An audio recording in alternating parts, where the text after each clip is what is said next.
Hi guys, it's Dom here from Gimme A Hull Yeah, live in his kitchen. We just talked to A Kid, and that was awesome. NXT UK superstar. Saw him in Hull a few months ago and kind of fell in love with his style and wanted to chat to him. It was really cool to chat about his beginnings and his inspirations in wrestling, his goals for the future, and some of his favourite matches. So I hope you enjoy this. Don't forget to click like and subscribe to the channel, and thank you very much. We'll see you soon. Give me a hull yeah. Your love for wrestling and performance, I guess, because it's an art form, effectively. Where did that first start for you? Well, it's different. It's a little bit different here in Spain, right? Because there wasn't WWE in TV until 2004, 2006, I think. So that's where my love for professional wrestling kind of restarted. But I had like an old VHS of WCW, and I just rewatched it. It was Goldberg, Rey Mysterio, and all that stuff, and I loved it. Cool, man. That's amazing. I mean, that's amazing. So you say obviously you started with WCW. So from WCW, because people don't often talk about that, and obviously you're part of WWE now. What about your favorite wrestlers from WCW? Was it Goldberg? Was it somebody like that kind of first pricked your interest? Yeah, Goldberg and Mysterio. Those are the ones that stuck out the most for me. Yeah. Mysterio, Mysterio is obviously an incredible influence on a lot of people now. One of the things I thought was really cool about you when you came in was that you ended up sort of in angles with some of your heroes, like Cassius Ohno, now Chris Hero again, so that must have been really cool. Was that an angle? Because obviously you also did a couple of others where you were facing your heroes. How did that come about? Was that just something you pitched for, or? No, I mean, I didn't pitch for it. It was like someone told me my debut was against Cassius, which is actually my hero. I loved watching him in ROH and all that stuff. And he was one of the first imports to ever wrestle in Spain as well. I don't know if they know it, but it was great for Spanish scene as well, because it was kind of like a full circle thing. Yeah. And then they gave me like Brian Kendrick as well, so it was kind of like Yeah, I remember watching the promo you did, which was really, you came across really well. You were in a backstage interview, and then you guys sort of met up, and because I've got a lot of time for Kendrick as an artist and a performer, and you came across really well as well. You know what I mean? So, and then you ended up beating him, right, as well, which is fantastic. So that's it was great, man. Yeah. So obviously you've had a bunch of different matches. Obviously in Spain you've worked with Will Ospreay and a bunch of other different performers. How was it adapting to the sort of WWE way of working? The NXT system and that kind of thing. What was that like for you when you first came into it? It was. It was pretty good actually. So like the first months, I basically thought I didn't really know how to wrestle for real. There was too much information for me, but it ended up being like the best thing that could happen to me, because getting to learn from people like Regal or Michael is just surreal, and it makes you be like the best wrestler ever, right? And I think quite honestly that right now I'm the most myself I've ever been. Like my style is basically technical wrestling with bits of like Mexican stuff and high flying, right? So they are letting me be myself more like I was in the independents, to be fair. That's amazing. And that's interesting, because obviously you talk about how you've changed. How have you changed and developed, I guess, as a person and a professional and a wrestler since you started up until now? What have you learned about yourself? Obviously, like a lot of self-confidence, because obviously being a kid from Spain in wrestling is hard. There's no one really professional, if it makes any sense. So being the first one to actually get into WWE and being able to portray that and help other people here in Spain to become wrestler at some point in their career is fantastic, right? I think that's the best thing. Now I'm able to do seminars because I'm actually being coached by some of the best talents ever in WWE ring, right? So it's really good to pass that information out to my partner.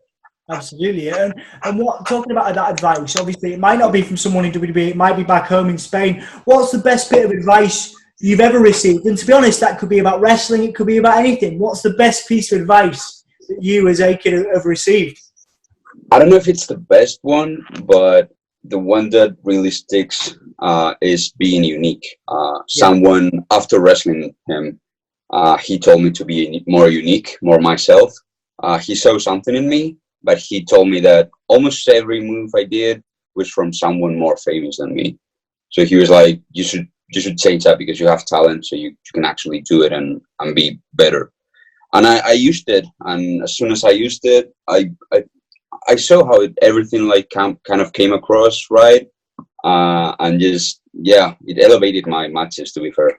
Absolutely, man. Absolutely, and I think that's an interesting thing. You're talking about advice. You know, obviously you're from Spain, and like you say, there's not a lot of people that get that WWE sort of opportunity. So, what tips and advice have you got for people that are looking up to you now in the situation you're in? You know, in making that dent, because you know how did that happen? How do they shine their attention and their light on you? You know, because it's so difficult to do, isn't it? It's so difficult to get that foot in the door. I think for me personally, it was not to set up goals for myself. Like the only goal I've ever had is to be the best wrestler I can be. That's the only goal I have. So by using that goal, everything before that kind of can happen, right? So being in WWE wasn't my goal because I thought it was not possible, right, for a kid in Spain. Yeah. So if you aim to be here, then you can end up here, which is it's my approach to life, to be fair. So I think that's my advice for anyone: just try to be the best, and anything that can happen below that is fine. Yeah, absolutely. Yeah. You know, as an extension, you know, success. You know, like, and we talked about that. Success is such a diverse thing, and it can mess with people's heads. You know, it can mess with people's heads. People go, "Oh, well, A kid's here, so I'm never going to get there." And I wanted to know if you know, when you have your sort of, if you've ever had doubt in yourself. You know, it could be something outside of wrestling. It could be a family member. It could be your partner. It could be anything. What is it that motivates you when you feel down and when you're feeling demotivated, and has given you that drive to get to where you are? I mean, obviously, a lot of points in my career, I had that kind of feeling, right? But I'm really, really lucky to have my partner, my girlfriend, who really just helps me every time I'm down. She helps me. She's a wrestler as well, so she understands. And I think it's really important to have that as well as wrestling. Like, not everything has to be wrestling. Not everything has to be focused in wrestling. And sometimes having that makes you a better wrestler, if it makes any sense. Like having that approach to life of coming back to Spain and just chill out for a week and then go back and do it again. That's what keeps my mind sane. Sorry. No, absolutely, man, absolutely. What would you say the biggest challenges you face are? Obviously, right now, obviously we're in lockdown, so no one's doing anything, which is a pretty big one. But in terms of, you know, getting yourself out there and getting, you know, it's great to have an opportunity for me to sit down with you, but like, obviously, you know, getting yourself on television, getting yourself out there, you know, making your presence known. What would you say the biggest challenges you have as a performer are? So obviously English is kind of a struggle because I have to do promos and all that. But I really want to do them. Like I really want to become much better at those. So I'm really practicing at like my acting skills and how to pronounce things properly and stuff like that. That's where my efforts are right now. Obviously I'm still improving my wrestling and starting matches, but that's like, I love it. So it's not really work, is it? Yeah, man, it's the dream. And like, you know, there's a couple of matches, obviously the Will Ospreay stuff, the Pete Dunne stuff, where, you know, being able to do that in Spain and have those people around you to watch, you know, your success and your growth. Do you have any particular memories? You know, maybe it's not those matches, but like particular memories where, and I'm not going to be like, you know, on your deathbed, because that's bleak. We don't, you know, but like when you finish your career, you know, are they going to be, what things are you going to look back on that you can look back on right now, I guess, as like highlights, things that you'll say will define your career as a wrestler? Well, obviously, the first time I wrestled someone outside Spain, which was Ricochet in Madrid, that was Yeah. surreal to me. Like, I actually thought about quitting wrestling a month before that. And the booker at the time, and he asked me if I could wrestle Ricochet, and I was like, yeah, man. I mean, obviously I can. I love it. And he kind of like reignited my love for wrestling. That was great. Then I will have to choose facing Zack Sabre Jr. as well. He's Yeah. one of the person I've studied the most. And just getting to be in the ring with him, it was just surreal to me. So it was with Mike Wacken. Was like the fact that I could wrestle Mike Wacken was in Madrid. Mind blowing. You've achieved. Did I ask you about success? I can't remember. I've sort of, we've talked a little bit about it, but what does it mean to you? What's the definition of it for you?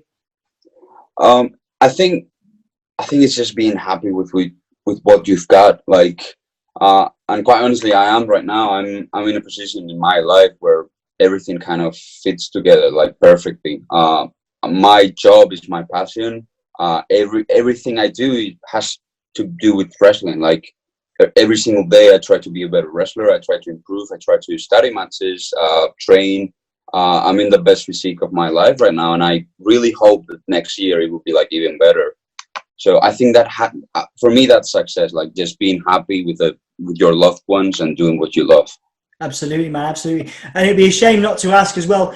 What do you want for your WWE career? Obviously, you're in NXT UK. You know, a lot of people are talking about you. A lot of people are chanting your name. Like there was people chanting for you in Hull when we were there. You know, that must feel amazing. But what do you want to achieve next? What are your next goals? I want to do it all, man. Like, Yeah. I'm really, really enjoying my time here in NXT UK. Like, as you said, being a kid from Madrid, being chanted in places I've never heard about. Like, I never thought I would be in Hope, like, in my life, let alone being in a WWE ring and, like, being loved by everyone. It's surreal. It's really good, and it's a blessing. Like the UK scene is fantastic. The crowds are amazing. I want to do it all. I want to win the cruiserweight championship from Jordan. I want to do battle against Walter and win that title, and then I want to go to NXT in America, and then Raw, SmackDown, everything. I want to do it all. That's it, man. That's exciting, man. Oh, thank you so much, Carlos. Thank you, A-Kid. I really appreciate your time today. I'm looking forward to catching you down the road as well. Thank you so much for your time, mate. Thank you very much, mate. Thank you. Take care, man. Bye. Bye.